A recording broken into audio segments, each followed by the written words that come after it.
Donc quand vous voyez par exemple l'apôtre Paul dit dans l'épître de 1 Corinthiens, chapitre 15, vous lisez je crois le verset 33, il dit que les mauvaises compagnies corrompent les bonnes mœurs. L'apôtre Paul, il voulait nous dire plusieurs choses là-dessus. Parce que un sorcier, un ami sorcier, c'est une mauvaise compagnie. Et ce n'est pas une bonne compagnie, c'est une mauvaise compagnie, c'est quelqu'un, c'est vraiment une mauvaise personne qui t'accompagne dans la vie. Vous comprenez?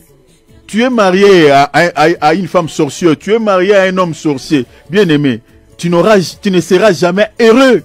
Je crois que quand on parlera sur le divorce, on touchera aussi sur le choix du conjoint. Il y a beaucoup de nos sœurs, beaucoup de frères qui s'engagent dans ce domaine du mariage, mais ne tiennent pas compte du choix du conjoint. Ils regardent peut-être l'apparence extérieure. Bon, c'est un homme beau, voilà, c'est une belle femme. On regarde que ça, on se limite peut-être à ce niveau. Mais on ne tient pas compte de la foi de cette personne, de la spiritualité de cette personne. Alors que nous, tels que nous sommes là, nous les chrétiens, la Bible dit quoi? S'il faut se marier, il faut se marier dans le Seigneur. Et beaucoup des enfants de Dieu ont beaucoup de problèmes dans leur foyer parce qu'ils se sont mariés avec des païens. Maintenant, à qui la faute? À qui la faute? La Bible dit dans le Seigneur, il faut se marier. Maintenant, quand tu te maries avec un païen, et demain ou après-demain, tu as des soucis avec ce partenaire, maintenant la faute c'est à qui? À Dieu ou à toi? Donc vous voyez que des fois quand on ne respecte pas la parole de Dieu, on peut tirer comme conséquence tous les soucis que nous avons. Donc le but de cet enseignement, c'est de pouvoir nous aider, nous éclairer par rapport à l'identité de ces gens, parce que un sorcier qui t'accompagne dans la vie, mes bien-aimés, il n'est pas là pour t'aider à avancer ou à réaliser certains projets. Voilà. Mais c'est pour te combattre, en fait, d'accomplir Jean 10:10. Tous les sorciers que nous avons dans nos familles, tous les sorciers que nous avons dans nos quartiers, tous les sorciers que nous avons dans nos milieux de travail, mes bien-aimés, leur présence dans ces lieux-là, dans ces milieux-là, c'est pour pouvoir accomplir ce qui est dit dans Jean chapitre 10 verset 10, c'est-à-dire voler, détruire et puis tuer. C'est ça la mission de tout sorcier. Physiquement, il peut être une bonne personne, entre guillemets, gentil, tout ça. La gentillesse déjà n'est pas le fruit de l'esprit. Hein. Le fruit de l'esprit, c'est la joie. Donc quand quelqu'un te montre les 32 dents, cela ne dit pas qu'il t'aime. La sorcellerie, c'est l'état de l'âme. C'est l'état du cœur. Voilà pourquoi nous sommes en train de révéler les signes. Comment tu peux reconnaître une personne sorcière? Vous voyez? Donc un sorcier auprès de toi, c'est comme un baume à retardement. Un jour à l'autre, il va s'exploser. C'est ça la présence d'un sorcier à côté d'un enfant de Dieu. Alors nous sommes en train de partager sur l'hypocrisie. Ça c'est notre 7e signe, la ruse, les mensonges, les faux témoignages, les rapportages. Alors, aujourd'hui, je vais mettre un point virgule sur l'hypocrisie. En tout cas, je vais m'arrêter aujourd'hui. Et je crois que si on aura le temps, je toucherai sur la ruse. Donc, l'hypocrisie, nous avons dit que l'hypocrisie est une arme fatale, une arme dangereuse que les sorciers utilisent pour pouvoir détruire des vies. Mais j'avais fait une petite nuance. J'avais dit tantôt que il y a une forme d'hypocrisie qui n'est pas mauvaise, hein, qui n'est pas mauvaise, qui n'est pas au sens péjoratif. Vous comprenez? Mais il y a l'hypocrisie, il y a une forme d'hypocrisie qui est, je peux dire, qui se ressemble à la prudence. Parce que selon la définition que l'encyclopédie donne, l'hypocrisie est toujours définie au sens péjoratif. Mais selon certaines réalités que nous retrouvons dans la Bible, l'hypocrisie au sens positif aussi existe. Au sens de la prudence. La raison pour laquelle j'avais évoqué un cas dans la Bible de notre sœur Esther, vous voyez, qui avait joué de l'hypocrisie au royaume des Perses. Notre sœur Esther, le nom déjà Esther, ce n'était pas son nom, c'est le nom d'origine perse. Donc, Esther, de son vrai nom, elle s'appelait Hadassa. C'est ça le nom qu'on lui avait donné chez ses parents, le nom hébraïque. Donc chez les Juifs, on reconnaissait la sœur Esther au nom d'Hadassa, parce qu'elle était juive.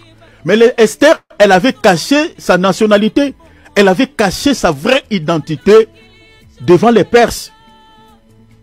Donc si une fille perse raconte Esther et dit, oh, comment t'appelles-tu? Tu es belle, hein? Parce qu'elle était belle, elle était belle. Oh, tu es belle, hein, ma chérie. Comment t'appelles-tu? Oh, mon nom s'appelle Esther. Donc quand une fille perse entendait Esther, oh, elle est la nôtre. Elle est la nôtre. Elle est perse. Oh, il y a des filles perses qui sont aussi belles. Vous voyez? Mais dans son cœur, elle savait que non, elle n'est pas de Perse. Elle est juive. Elle est israélite. Mais pourquoi la nôtre sœur Esther avait joué l'hypocrisie sur la double identité? Parce qu'elle ne voulait pas être maltraitée. Parce qu'il faut comprendre que les Juifs étaient partis au royaume à Babylone comme des esclaves. Notre sœur Esther, elle était une esclave à Babylone. Vous voyez? Donc elle ne voulait pas être traitée comme une esclave. Elle ne voulait pas mettre sa vie à danger. La raison pour laquelle elle a caché sa vraie identité. Donc si elle cherchait le travail, partout où elle cherchait le travail au royaume des Perses, elle donnait l'identité d'Esther. Donc vous comprenez que l'hypocrisie de notre sœur Esther ici, ce n'est pas au mauvais sens. Ce n'est pas au sens péjoratif. Ce n'est pas dans un sens de pouvoir nuire à la vie de quelqu'un. Loin de là. C'est au sens de la prudence, au sens de préserver les informations sensibles de sa vie, au sens de se protéger. Donc voilà pourquoi, tant qu'enfant de Dieu, il faut être sage, cher enfant de Dieu. Parce que la Bible dit, ne sois pas juste à l'excès, ne te montre pas trop sage, pourquoi te détruirais-tu? Il y a certaines circonstances, cher enfant de Dieu, l'hypocrisie, tu peux faire allégeance à l'hypocrisie pour préserver ta vie à un danger, pour te protéger comme notre sœur Esther. Vous voyez? Parce que si Esther avait dévoilé son identité au royaume des Perses, qu'elle était juive, d'ailleurs le roi Nebuchadnezzar n'allait pas se marier avec elle. Et puis elle allait être traitée comme une esclave. Et ce qui avait permis qu'elle soit mariée à un roi perse, c'est parce qu'elle portait l'identité d'une fille perse. C'est ça ce qui lui avait permis aussi de se marier avec le roi Azuris. Donc, je suis allé là-bas pour dire que l'hypocrisie selon la Bible a deux connotations. Donc la première connotation, c'est dit que c'est au sens de la prudence. Au sens de la prudence. Ce n'est pas au sens de pouvoir nuire à la vie de quelqu'un ou voilà, de détruire la vie d'une personne. Non. Au sens de se préserver, de protéger sa vie contre danger, voilà, de préserver les informations peut-être sensibles de sa vie dans l'environnement sur lequel tu vis. C'est dans ce sens-là. Mais l'hypocrisie que nous sommes en train de partager ici, qui identifie une personne sorcière, cette hypocrisie-là, elle est très dangereuse, extrêmement dangereuse. Elle est au sens péjoratif, au sens de détruire des vies, au sens de nuire à la vie de l'autre. C'est cette hypocrisie-là que nous sommes en train de marteler ici, qu'elle est très, très, extrêmement dangereuse. Donc si vous remarquez quelqu'un qui a cette sémence, cette hypocrisie, c'est-à-dire quelqu'un qui se cache, c'est-à-dire en se cachant, il détruit des vies, mais bien aimé, il y a 65% de chances qu'elle soit sorcière. Vous voyez? Donc l'hypocrisie au sens péjoratif est cacher des intentions malveillantes, cacher des intentions dangereuses, des intentions de faire du mal à l'autre.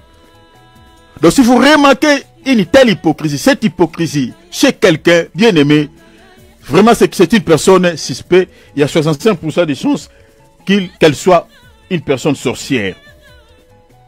Une personne sorcière.